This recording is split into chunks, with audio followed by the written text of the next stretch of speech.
ओम नमो भगवते वासुदेवाय। बृहस्पतिवार का व्रत रखने से, व्रत कथा सुनने से स्त्री पुरुषों की सभी की मनोकामनाएं पूरी होती हैं। इस व्रत से धन संपत्ति की प्राप्ति होती है, निसंतानों को पुत्र प्राप्ति होती है, परिवार में सुख शांति बनी रहती है और सभी आनंद पूर्वक रहते हैं। तो प्रिय भक्तजनों, आइए रसपान करते हैं बृहस्पति देव की बड़ी ही सुंदर पवित्र कथा। आप इस कथा को अंत तक जरूर सुनिएगा। प्राचीन समय में आर्यव्रत में दिग्विजय नामक एक राजा था। राजा दिग्विजय अपनी प्रजा की सुख दुख का बहुत ध्यान रखता। राजा की महल से कोई निर्धन खाली हाथ नहीं जाता। वे प्रतिदिन भगवान बृहस्पति देव की पूजा करने के लिए मंदिर में जाया करता। हर बृहस्पतिवार को राजा भगवान बृहस्पति देव का व्रत रखता था। भगवान बृहस्पति देव की पूजा अर्चना के बाद व्रत की कथा सुनता और एक ही समय भोजन करता था। लेकिन उसकी रानी राजा की पूजा पाठ और व्रत को बिल्कुल भी पसंद ना करती। राजा ने उसे कई बार समझाया, लेकिन रानी के व्यवहार में कोई बदलाव नहीं आया। रानी कभी भी निर्धन को अन्न वस्त्र धन आदि दान नहीं देती। इतना ही नहीं, वे राजा को भी व्रत रखने, निर्धन को धन वस्त्र आदि दान देने के लिए मना करती। एक बार जंगल के कुछ हिंसक जानवरों ने राजा दिग्विजय की नगर में घुसकर लोगों को मारना शुरू कर दिया। प्रजा ने जब राजा दिग्विजय से जंगली जानवरों के उत्पात की बात कही, तो वे स्वयं उनके शिकार के लिए गया। राजा दिग्विजय शिकार पर गया हुआ था। रानी महल में प्रसन्नता पूर्वक झूला झूल रही थी। उसी दिन भगवान बृहस्पति देव अपना रूप परिवर्तित करके निर्धन भिक्षुक के रूप में महल के द्वार पर पहुँचे। बृहस्पति देव ने रानी से भिक्षा मांगी, तो रानी क्रोधित स्वर में बोली, हे भिक्षुक, सुबह से भिक्षा देते देते तो मैं परेशान हो गई हूँ। अभी मुझे महल के बहुत से काम करने हैं। महल के कामों से अवकाश मिले तो मैं तुम्हें कुछ भिक्षा दूं। भगवान बृहस्पति देव ने कहा, हे देवी, भिक्षा देने में भला कितना समय लगता है? तुम भिक्षा देकर भी महल के कामों को पूरा कर सकती हो।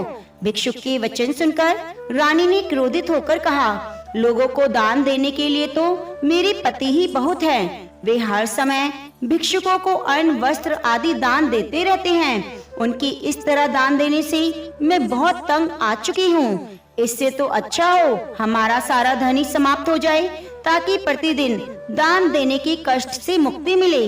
रानी की बात सुनकर भगवान बृहस्पति देव मन ही मन मुस्कुराते हुए बोले, हे रानी, भगवान तुम्हारी यह इच्छा अवश्य पूर्ण करेंगे।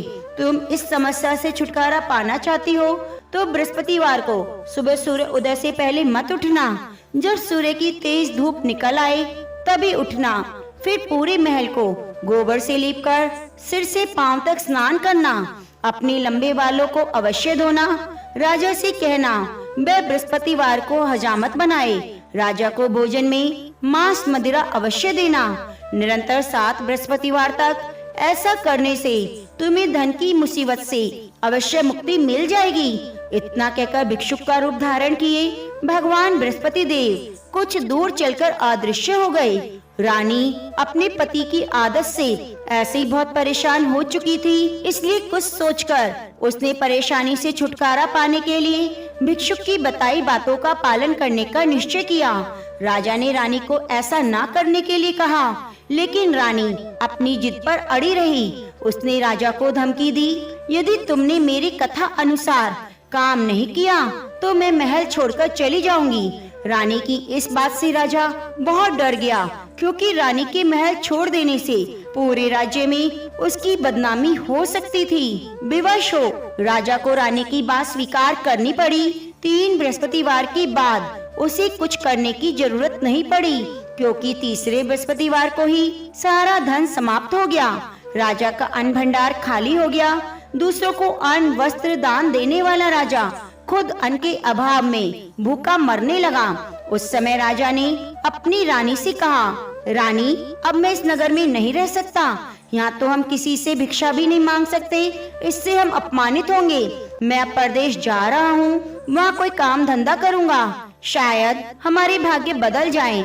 यह कहकर रानी को महल में छोड़कर राजा धन कमाने के लिए परदेश चला गया। परदेश में उसने जंगल से लकड़ी काट कर लाने और नगर में बेचने का काम शुरू कर दिया। इधर रानी को कई कई दिन तक खाने को कुछ नहीं मिलता। अतः रानी अपने अच्छे दिनों की याद करके आंसू बहाती रहती। एक दिन रानी ने भूख से बहुत परेशान होकर अपनी दासी से कहा, दासी, समीप के नगर में मेरी बहन रहती है, वे बहुत धनवान है, तू उसके पास जा 5 सेर अनाज ले आ। उस अनाज से कुछ दिन तो पेट भरेगा, उसके बाद कहीं मेहनत मजदूरी करके काम चलाएंगे। रानी की बात सुनकर दासी चल पड़ी। जब दासी रानी की बहन के पास पहुंची तो वे भगवान बृहस्पति देव की पूजा अर्चना कर रही थी। दासी ने 5 सेर अनाज मांगा, लेकिन पूजा में व्यस्त बहन ने उसकी बात पर कोई ध्यान नहीं दिया। दासी कुछ देर बैठकर खाली हाथ महल में लौट आई। उसने रानी से आकर कहा, हे रानी, तुम्हारी बहन तो बहुत अभिमानी है। अधिक धन होने के कारण वे किसी की बात सुनती भी नहीं। मेरी बात का भी उसने कोई उत्तर नहीं दिया, बस पूजा पाठ करती रही। आखिर मुझे खाली हाथ ही लौटना पड़ा। रानी ने उदास मन से कहा, दासी, जब बुरे दिन आते हैं तो कोई सहायता नहीं करता, अपने भी मुंह मोड़ लेते हैं। यह सब हमारे भाग्य का दोष है। उधर पूजा पाठ के बाद रानी की बहन ने जब दासी की ओर देखा तो वह वहाँ से जा चुकी थी। बहन ने सोचा, अवश्य मेरी बहन पर कोई विपत्ति आ पड़ी है, तभी तो उसने दासी को भेजकर 5 सेर अनाज मंगवाया था। यह सोचकर वे एक घोड़ा गाड़ी पर सवार हो रानी से मिलने चल पड़ी। रानी के महल में पहुंचकर उसने कहा, बहन, मुझे क्षमा करना। जब तुम्हारी दासी आई थी उस समय मैं बृहस्पति देव की पूजा कर रही थी, इसलिए पूरी वृत्त कथा सुने बिना मैं उठ नहीं सकती। भगवान विष्णु का पूजन समाप्त करके जब मैं उठी तो तुम्हारी दासी वहाँ से लौट आई थी। रानी ने बहन को सारी दुख भरी कहानी सुनाकर कहा, मैंने दासी को 5 सेर अनाज लाने के लिए भेजा था। बहन ने रानी की कहानी सुनकर कहा, बहन, मैं बृहस्पतिवार का व्रत रखकर भगवान बृहस्पति देव की पूजा करती हूँ। भगवान बृहस्पति देव सबका कल्याण करते हैं। तुम भी भगवान बृहस्पति देव का स्मरण करके अपने महल के किसी कक्ष में जाकर देखो, शायद कहीं अनाज रखा मिल जाए। बहन की बात सुनकर रानी ने मन में सोचा, उसकी धनवान बहन अवश्य ही उसका उपहास कर रही है। लेकिन भगवान बृहस्पति देव का नाम लेकर वे महल के कक्ष में गई। उस कक्ष के अंधेरे कोने में एक घड़ा रखा हुआ था। रानी ने उसमें हाथ डालकर टटोला तो सचमुच उस घड़े में अनाज भरा हुआ था। रानी बहुत हैरान हुई। उसने अपनी बहन से कहा, हे बहन, मुझे भी भगवान बृहस्पतिवार के व्रत की विधि बताओ, अब मैं भी उनका व्रत रखा करूंगी। तब बहन ने उसे बताया, हे रानी बहन, बृहस्पतिवार को सूर्य उदय से पूर्व उठकर स्नान करके बृहस्पतिवार का व्रत रखना चाहिए, लेकिन उस दिन सिर नहीं धोना चाहिए। चने की दाल, मुनक्का, किशमिश लेकर केले के वृक्ष के पास जाकर उसकी जड़ में भगवान बृहस्पति देव की पूजा करनी चाहिए। घी का दीपक जलाकर रखना चाहिए। उस दिन एक ही समय भोजन करें और भोजन में चने का आटा, पीले खाद्य पदार्थ ग्रहण करें। बृहस्पतिवार का व्रत रखने से घर में धन धान्य की वृद्धि होती है, अनाज से भंडार भर जाते हैं। इस व्रत के विधिवत करने से निसंतान को संतान की प्राप्ति होती है। बहन के वचन सुनकर रानी ने तुरंत ही भगवान बृहस्पति देव का व्रत रखने का निश्चय कर लिया। 7वें दिन जब बृहस्पतिवार आया तो रानी ने बृहस्पतिवार का व्रत रखा। कहीं से मांगकर उसने चने और गुड़ का प्रबंध किया। चने की दाल से केले की जड़ में विष्णु भगवान का पूजन किया और घी का दीपक जलाकर भगवान बृहस्पति देव की पूजा की। रानी विष्णु भगवान के भोग के लिए पीले अन्न का कहीं से प्रबंध ना कर सकी, अतः वह मन ही मन परेशान होने लगी। उधर भगवान बृहस्पति देव रानी के विधिवत व्रत रखने के कारण उससे बहुत प्रसन्न हुए, अतः वह अपना रूप परिवर्तित करके 2 थालियों में पीला भोजन लेकर रानी के घर पहुँचे। भगवान बृहस्पति देव ने दासी से कहा, हे दासी, मैं तुम्हारी और रानी के लिए व्रत का पीला भोजन लाया हूँ। भोजन देकर वह चले गए। दासी ने रानी से भगवान बृहस्पति देव को भोग लगाकर भोजन करने के लिए कहा। रानी को कुछ पता नहीं था। वह दासी से बोली, दासी, क्यों निर्धनता पर मेरा उपहास करती हो? तब दासी ने कहा, अभी अभी कोई आदमी मुझे 2 थालियों में पीला भोजन देकर गया है। वेशभूषा से तो मुझे कोई पुजारी लगता था। रानी ने बृहस्पति भगवान को भोग लगाया, फिर बचा हुआ भोजन दासी के साथ बैठकर ग्रहण किया। रानी प्रत्येक बृहस्पतिवार को विधिवत व्रत रखकर बृहस्पति देव की पूजा करने लगी। रानी के व्रत रखने से भगवान बृहस्पति देव बहुत प्रसन्न हुए। रानी के महल में धन की वर्षा होने लगी। कुछ ही दिनों में रानी के पास काफी धन एकत्रित हो गया। उसके अन्न के भंडार भी भर गए। इतना सब कुछ होने से रानी पुनः पहले की तरह आलसी और अभिमानी हो गई। एक दिन रानी ने किसी भिक्षुक को आलस्य के कारण खाली हाथ लौटा दिया तो दासी ने कहा, रानी जी, आप फिर पहले की तरह धन संपत्ति पाकर आलसी हो गई हो। निर्धन को अपने द्वार से खाली हाथ लौटाना अच्छा नहीं होता। भगवान बृहस्पति देव की अनुकंपा से हमें अत्यधिक धन और अन्न मिला है, इसलिए आलस्य छोड़कर हमें निर्धनों को दिल खोलकर दान देना चाहिए। दान देने से आपके परिवार का नाम होगा और भगवान बृहस्पति देव प्रसन्न होकर आपका कल्याण करेंगे। दासी की बात सुनकर रानी ने निर्धनों को फिर से दान देना शुरू कर दिया। कई निर्धन ब्राह्मणों को धन देकर उनकी कन्याओं के विवाह में सहायता की। रानी की सब जगह प्रशंसा होने लगी। धन संपत्ति मिलने के बाद रानी को राजा की याद सताने लगी। रानी ने एक दिन दासी से कहा, दासी, पता नहीं मेरे स्वामी परदेश में किस हाल में होंगे, मुझे उनका पता लगाना चाहिए। रानी ने पूजा के समय भगवान बृहस्पति देव से प्रार्थना की उसके पति को जल्दी घर लौटने का स्मरण कराएं। उसी रात भगवान बृहस्पति देव प्रदेश में रह रहे राजा दिग्विजय के स्वप्न में आकर बोले, हे राजन, तुम अपने नगर को लौट जाओ, तुम्हारी रानी तुम्हें बहुत याद कर रही है। राजा सुबह उठकर लकड़ियां काट कर लाने के लिए जंगल की ओर चल पड़ा। जंगल से गुजरते हुए मैं सोचने लगा कि रानी की गलती से उसे कितने दुख भोगने पड़े हैं। राजपाट छोड़कर प्रदेश में आकर रहना पड़ा है। जंगल से लकड़ियां काटकर नगर में बेचकर गुजारा करना पड़ा है। उसी समय बृहस्पति भगवान एक सन्यासी के वेश में राजा के पास पहुँचे। भगवान ने राजा से पूछा, हे लकड़हारे, तुम किस चिंता में डूबे हो? राजा ने दुखी मन से अपनी सारी बात उस सन्यासी को बताई। उसकी कथा सुनकर सन्यासी ने कहा, हे लकड़हारे, तुम्हारी पत्नी ने भिक्षुक को धन नहीं देने के लिए आलस्य किया था। इससे भगवान बृहस्पति देव क्रोधित हो गए हैं। उनके क्रोधित होने से तुम्हारी ऐसी हालत हुई है। लेकिन अब चिंता करने की बात नहीं, तुम घर लौटकर विधिवत भगवान बृहस्पति देव का व्रत रखना आरंभ कर दो। बृहस्पति देव का व्रत रखकर चने की दाल और गुड़ को जल से भरे बर्तन में डालकर केले के वृक्ष की पूजा करो। उसके बाद व्रत की कथा सुनो। स्वयं भी व्रत कथा कह सकते हो।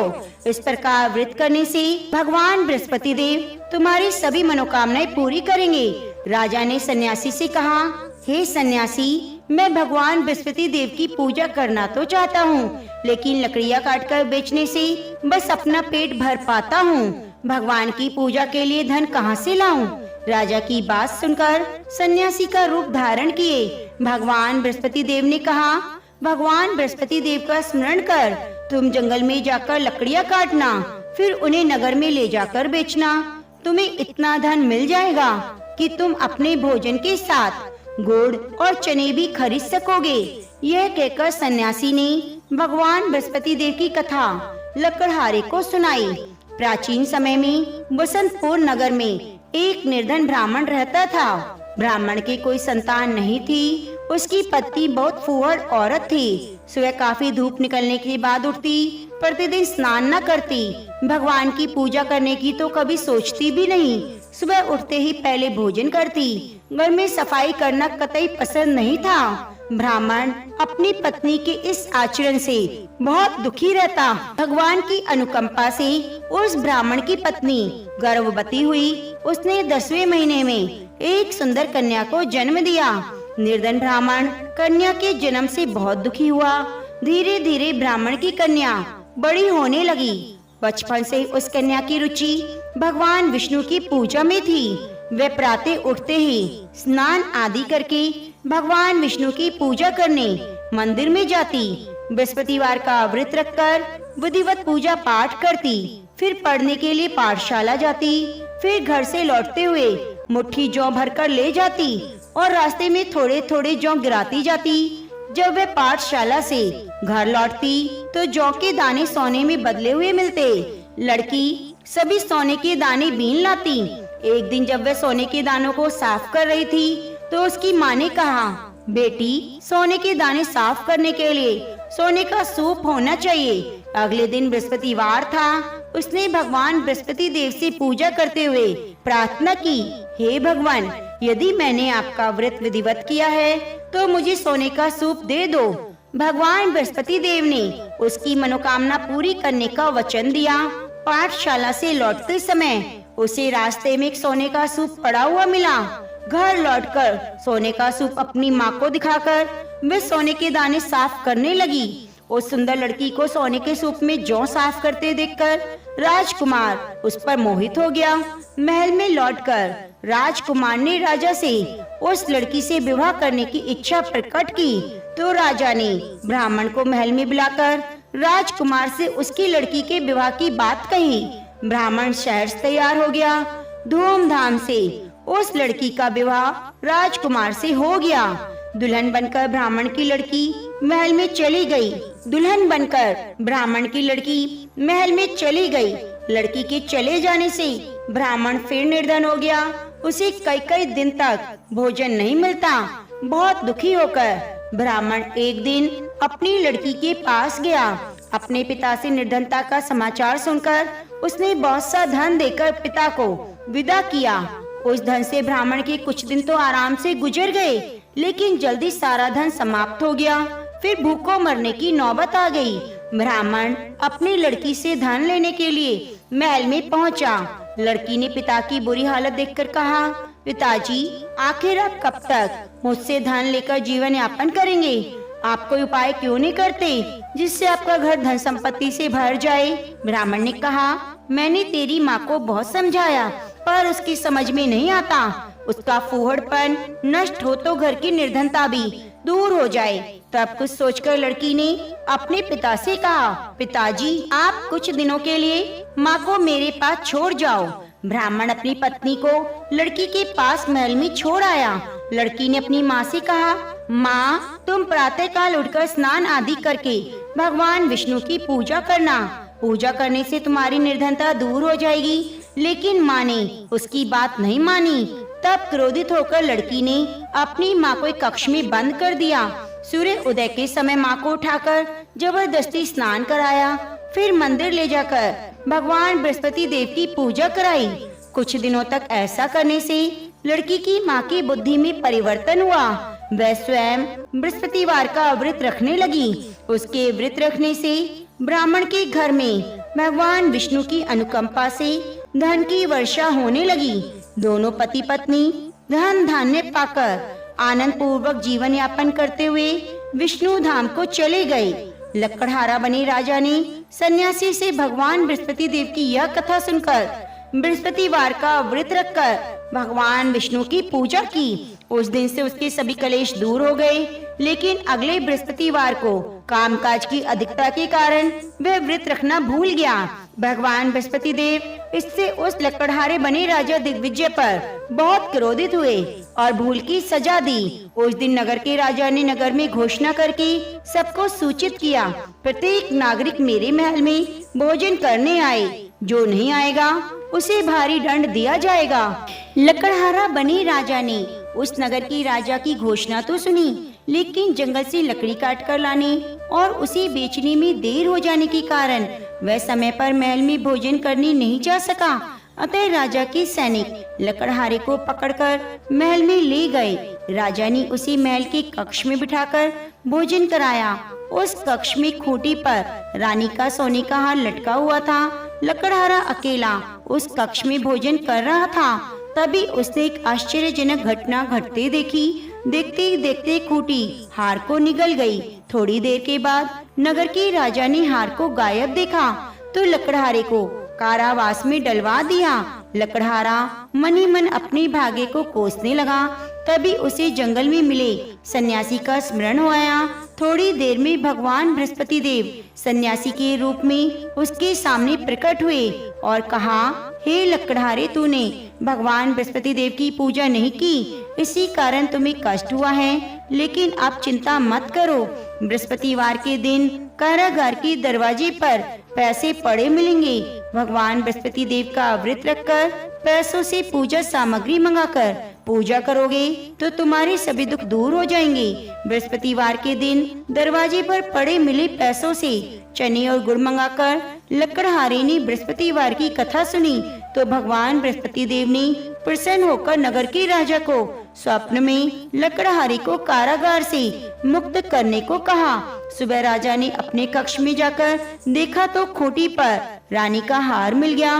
राजा ने लकड़हारे को मुक्त कर दिया, बहुत सा धन आभूषण देकर विदा किया।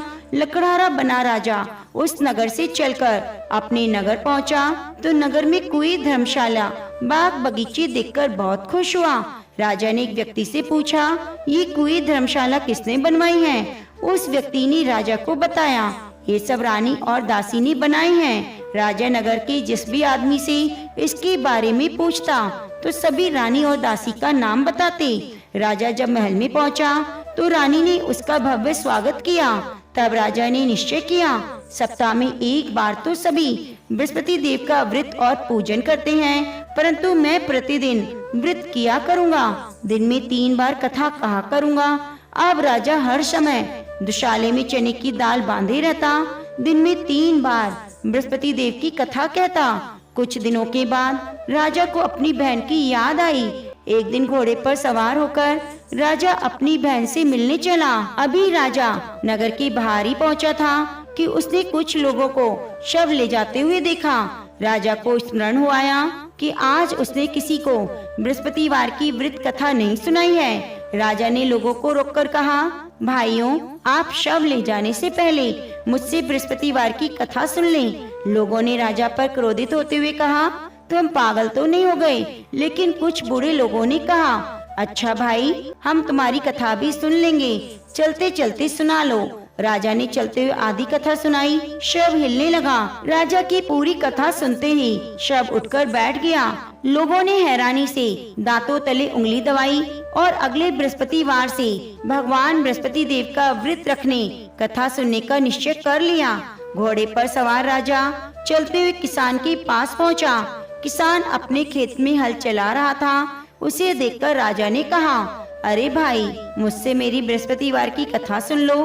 किसान झुंझलाकर बोला, हे भाई, तुम देखते नहीं, जितनी देर में तुम्हारी कथा सुनूंगा उतनी देर में तो पूरे खेत में हल चला लूंगा। राजा निराश होकर चलने लगा। तभी किसान की बैल लड़खड़ाकर जमीन पर जा गिरे। किसान के पेट में जोरों का दर्द होने लगा। किसान की पत्नी जब खाना लेकर आई तो किसान से इस बारे में पूछा। किसान ने घुड़सवार की पूरी कहानी सुनाई। किसान की पत्नी दौड़ती हुई राजा के पास पहुंचकर हाथ जोड़कर बोली, भैया, मैं तुम्हारी कथा सुनने को तैयार हूँ। राजा ने उसके खेत पर पहुंचकर बृहस्पतिवार की कथा सुनाई। कथा समाप्त होते ही बैल उठकर खड़े हो गए। किसान के पेट का दर्द भी ठीक हो गया। राजा बहन के घर पहुंचा तो उसकी बहुत आवा भगत हुई। अगले दिन सुबह उठकर राजा ने देखा घर के सभी लोग भोजन कर रहे हैं। किसी भूखे को बृहस्पतिवार की कथा सुनाए बिना राजा भोजन नहीं करता था। उसने बहन से कहा, बहन, क्या घर में कोई ऐसा व्यक्ति है जिसने अभी तक भोजन ना किया हो? उसकी बहन बोली, भैया, हमारे घर में तो क्या, आपको पूरे नगर में कोई व्यक्ति नहीं मिलेगा जिसने सुबह सुबह भोजन ना किया हो।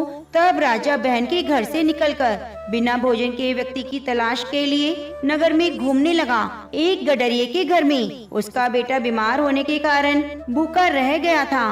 राजा ने उस बेटे को जाकर बृहस्पतिवार की कथा सुनाई। कथा सुनते सुनते ही गडरिये का बीमार बेटा ठीक हो गया। सबने राजा की बहुत प्रशंसा की। एक दिन राजा ने अपनी बहन से कहा, बहन, हम अपने घर को जाना चाहते हैं, तुम भी मेरे साथ चलो, कुछ दिन वहाँ रहकर लौट आना। राजा की बहन ने अपनी सास से पूछा तो सास ने ताना देते हुए कहा, बहू, मायके जाना, अकेली जाना, मेरे पोतों को मत लेकर जाना। तुम्हारे भाई की कोई संतान नहीं, कहीं तुम्हारी भाभी मेरे पोतों पर जादू टोना ना कर दे। दूसरे कक्ष में बहन की सास की बात सुनकर राजा बहुत दुखी हुआ, अकेला ही अपने नगर को लौट पड़ा। जब वह नगर पहुंचा तो रानी ने राजा से कहा, आप तो अपनी बहन को लाने गए थे, फिर बहन को क्यों नहीं लाए? राजा ने दुखी होते हुए कहा, रानी हम निसंतान हैं, हमारे घर कोई आना पसंद नहीं करता। रानी ने राजा को समझाया, हे प्राणनाथ, हमें बृहस्पति देव ने सब कुछ दिया है, अब भगवान बृहस्पति देव हमें संतान भी अवश्य देंगे। बृहस्पतिवार को विधिवत व्रत रखते हुए राजा रानी ने भगवान बृहस्पति देव से संतान के लिए प्रार्थना की। कुछ दिनों के बाद उन्होंने स्वप्न में दर्शन देते हुए कहा, हे राजा, तेरी मनोकामना पूरी होगी। एक सप्ताह बाद रानी गर्भवती हुई। 10वें महीने के आरंभ में रानी ने सुंदर पुत्र को जन्म दिया। राजा रानी जीवन पर्यंत बृहस्पतिवार का व्रत रखते रहे। उनके घर में धन की वर्षा होती रही। आनंद पूर्वक जीवन यापन करते हुए राजा रानी भगवान बृहस्पति देव की अनुकंपा से मोक्ष को प्राप्त कर सीधे बैकुंठ धाम पहुंच गए। बृहस्पतिवार को विधिवत व्रत रखकर जो स्त्री पुरुष भगवान विष्णु की पूजा करते हैं, भगवान बृहस्पति देव उनकी मनोकामनाओं को पूरी करते हैं। तो प्रेम से बोलो, भगवान विष्णु की जय। प्रिय भक्तजनों, अब आइए श्रवण करते हैं बृहस्पति देव की आरती। जय बृहस्पति देवा स्वामी, जय बृहस्पति देवा, क्षण क्षण भोग लगाऊं कदली फल मेवा। ओम जय बृहस्पति देवा, तुम पूर्ण परमात्मा, तुम्ही अंतर्यामी स्वामी, तुम्ही अंतर्यामी। जगत पिता जगदीश्वर, तुम सबके स्वामी, जगत पिता जगदीश्वर, तुम सबके स्वामी। ओम जय बृहस्पति देवा, चरणामत निज निर्मल, सभी पातक की हरता स्वामी, सभी पातक की हरता। सकल मनोरथ दायक कृपा करो बद। ओम जय बृहस्पति देवा, तन मन धन अर्पण कर, जो जन शरण पड़े स्वामी, जो जन शरण पड़े, प्रभु पर कटित भी हो कर आकर द्वार कर। ओम जय बृहस्पति देवा, दीन दयाल दयानिधि, भक्त नित्यकारी स्वामी, भक्त नित्यकारी। पाप दोष सभी हरता, भव बंधन हारी। ओम जय बृहस्पति देवा, सकल मनोरथ दायक, सभी संशय हारी स्वामी, सभी संशय हारी। विषय विकार मिटाओ संतन सुखकारी। ओम जय बृहस्पति देवा, जो कोई आरती तेरी प्रेम सहित गावे, जेठानंद आनंद कर सो निश्चय फल पावे। ओम जय बृहस्पति देवा, प्रेम से बोलिए विष्णु भगवान की जय। प्रिय भक्तजनों, आप भगवान विष्णु की अनुकंपा को प्राप्त करने के लिए वीडियो को लाइक करके कमेंट बॉक्स में भगवान विष्णु की जय जरूर लिखिए और चैनल को सब्सक्राइब करके बगल में बनी घंटी को दबा लीजिए